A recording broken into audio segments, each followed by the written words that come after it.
Welcome student. Board exam 2024 कक्षा 8 का विज्ञान यानी साइंस का आपका पेपर है वो 1 अप्रैल को होने वाला है। और इस पेपर से संबंधित बहुत ही महत्वपूर्ण पेपर मैं लेकर के आया हूँ कक्षा 8 के स्टूडेंट का। शेखावटी मिशन 100 के द्वारा ये तैयार किया गया है। इसकी बहुत ही अनुभवी टीम द्वारा इसको तैयार किया गया है और पेपर का फुल सॉल्यूशन है वो मैं करवाने वाला हूँ। तो पेशेंस बना करके आपको वीडियो को पूरा देखना है। यदि आप इस पेपर की पीडीएफ चाहते हैं तो टेलीग्राम ग्रुप का लिंक डिस्क्रिप्शन में जिसे ज्वाइन कर सकते हैं। चलिए यहाँ पर मैं आपको ये पूरी अनुभवी टीम दिखा देता हूँ। इतने लोगों के द्वारा इसको तैयार किया गया है, बहुत ही अनुभव के साथ तैयार किया गया है और बहुत ही मोस्ट पेपर है। लगभग हुब टू हुब पेपर आपके छपने वाला है। ये देखिए शेखावटी मिशन की मार्गदर्शिका वगैरह पूरी आपको जो दिख रही है इस टीम के द्वारा। यहाँ पर ये है पेपर विज्ञान का। देखिए यहाँ पर कक्षा 8 का ये पेपर आपके 80 नंबर का होने वाला है और इसका मैं फुल सॉल्यूशन आपको करवाना शुरू कर रहा हूँ। सबसे पहला क्वेश्चन है, सर्वाधिक उष्मीयमान वाला ईंधन कौन सा है, यानी सबसे ज्यादा गर्मी देने वाला ईंधन कौन सा है। तो ये हाइड्रोजन होता है। आपका राइट आंसर हो जाएगा। ये लगभग 1,50,000 किलो जूल प्रति किलोग्राम के अनुसार उष्मा देता है। अगला है, विश्व उष्णन यानी गर्मी बढ़ने के लिए कौन सी गैस उत्तरदायी है। तो ये कार्बन डाइऑक्साइड है। इसमें भी आपका राइट आंसर है। अगला है, भारत का प्रथम आरक्षित वन कौन सा है। तो भारत का प्रथम आरक्षित वन सतपुड़ा राष्ट्रीय उद्यान है जो एमपी यानी मध्य प्रदेश में है। ये सबसे पहला आरक्षित वन क्षेत्र था। आपका राइट आंसर होगा। अगला है, ध्वनि संचरित हो सकती है यानी ध्वनि किस किस में चल सकती है। तो ध्वनि सभी में चल सकती है भाई, ठोस में, गैस में, वायु में, सभी में चल सकती है। तो यहाँ पर आपका राइट आंसर होगा उपरोक्त सभी में। ध्वनि की प्रबलता किस पर निर्भर करती है। तो ध्वनि की प्रबलता है वो आयाम पर निर्भर करती है। यहाँ पर आपका राइट आंसर होगा। अगला है, निम्नलिखित में से विद्युत का हीन चालक है यानी सबसे कम विद्युत किस में चलेगी। तो अशुद्ध जल में। अशुद्ध जल का मतलब होता है एकदम साफ जल जिसके अंदर कोई भी लौह तत्व वगैरह नहीं हो, उस जल के अंदर सबसे कम विद्युत चलती है। आपका राइट आंसर है। विद्युत लेपन का उपयोग किया जाता है। विद्युत लेपन का उपयोग उन पदार्थों पर किया जाता है जिसकी चमक बनाने के लिए। तो यहाँ पर ये सभी जो चीजें हैं इसके ऊपर विद्युत लेपन होता है। तो उपयुक्त सभी आपका राइट आंसर है। आपने देखा होगा आपके स्टील वगैरह के जो भी बर्तन होते हैं उसके ऊपर विद्युत लेपन लगा होता है। ध्वनि की प्रबलता को किस मात्रक में व्यक्त किया जाता है। तो ध्वनि की जो प्रबलता है उसको डेसिबल में मापा जाता है। किस में भाई, डेसिबल में मापा जाता है। आपका यहाँ पर राइट आंसर हो गया। ये 8 आपके ऑब्जेक्टिव टाइप की क्वेश्चन आएंगे। उसके बाद देखिए आपके आगे अति लघुतरात्मक क्वेश्चन आए हैं 9 से 12 तक।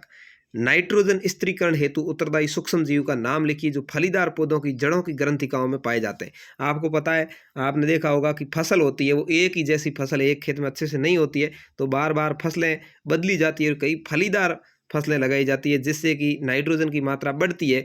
तो यहाँ पर इसके अंदर कौन सा जीव उत्तरदायी होता है। ये होता है राइजोबियम। क्या है, राइजोबियम जीवाणु होता है वह इसके लिए उत्तरदायी है।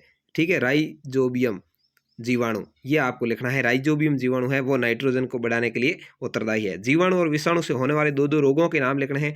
तो जीवाणु से कौन कौन से रोग होते हैं, विषाणु से कौन कौन से होते हैं वो आपको देखना है। जीवाणुओं से निमोनिया, टीबी ये रोग हो जाते हैं। ठीक है, टीबी को क्षय रोग भी कहा जाता है।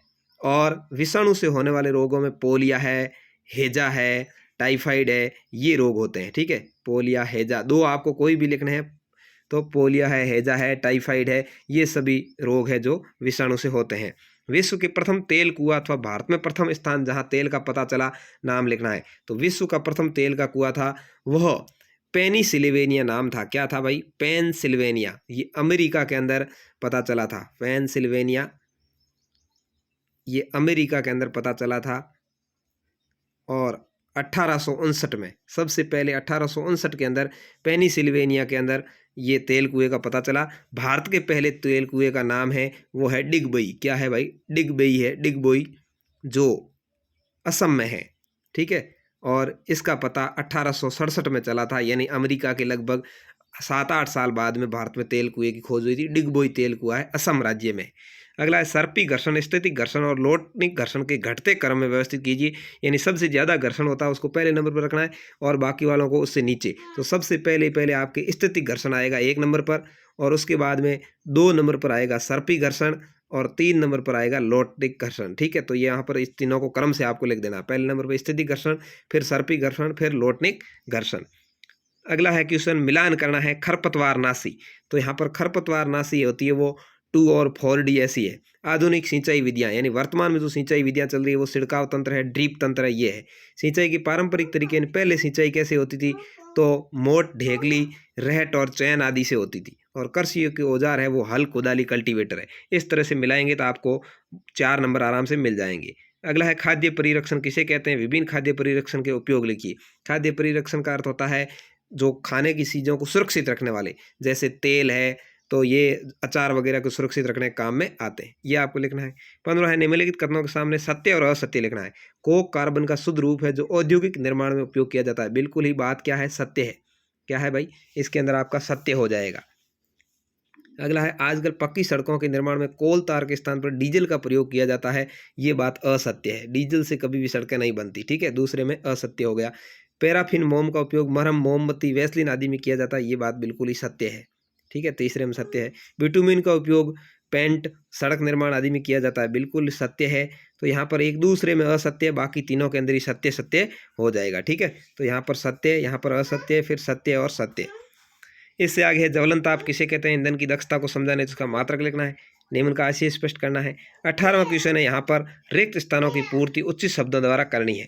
देखिए, वर्षण नर युग्मक, इसके अंदर शुक्राणु आ जाएगा। क्या आ जाएगा? शुक्राणु आ जाएगा। IVF इन विट्रो निषेचन तकनीक से उत्पन्न शिशु को क्या कहते हैं? परकनली शिशु कहते हैं। परकनली शिशु यहाँ पर आएगा। हाइड्रा और यीस्ट में क्या होता है? मुकुलन विधि द्वारा जनन होता है। और अगला एक ये क्वेश्चन है, इयान विलिमिट और उसके साथियों ने एक भेड़ का क्लोन किया जिसका नाम डॉली रखा गया था। क्या है? डॉली भेड़ नाम रखा गया था, ठीक है। तो यहाँ पर ये आपके 4 ऑब्जेक्ट टाइप वाले क्वेश्चन आ जाएंगे 4 नंबर के। संपर्क बल और असंपर्क बल पर टिप्पणी लिखनी है। व्याख्या कीजिए, सर्पी घर्षण स्थिति घर्षण से कम होता है, क्यों?